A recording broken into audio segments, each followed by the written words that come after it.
Wade Wilson is in a whole lot of trouble if he doesn't get that death penalty. If he makes it to a general population in the state of Florida, the Unforgiven white supremacist prison gang is going to have his ass. Now, I have said this before, but you know that you are a piece of shit when even a white supremacy-based fucking organization will not take you amongst their ranks. So let's talk a little bit about the Unforgiven prison gang as far as Florida is concerned. Now, when I was in prison, it was kind of unheard of that a white supremacist group ever really had numbers. Aside from certain institutions that you would go to, white supremacy was not big and it didn't really have a major following.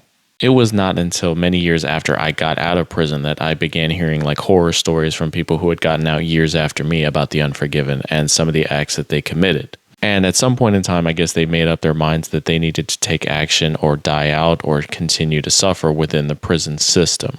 And this is a pretty common occurrence in prison. One day they don't have any numbers at all, and the next day they're absolutely flooded. But understand, after all that work to build a reputation and image that they have now, they do not want a guy like Wade Wilson coming and fucking that up for them. So the thing about it is that if he does not get the death penalty and he doesn't go into PC, which he's been known to do before anyway, and he does hit general population, he's going to be like a mule because he's got all these fans and he's got all this notoriety around the world. So they're going to be using him for his money and what they can do for him if they permit him within their ranks. Which is also pretty subjective because the fact of the matter is they could be non-tolerant about his previous actions, his previous charges on minors, and the fact that he is also into guys possibly. And so for all the ladies out there that are sitting there going crazy over this fucking guy, he only wants you for his money because him and Joey are completely happy and ready to be married.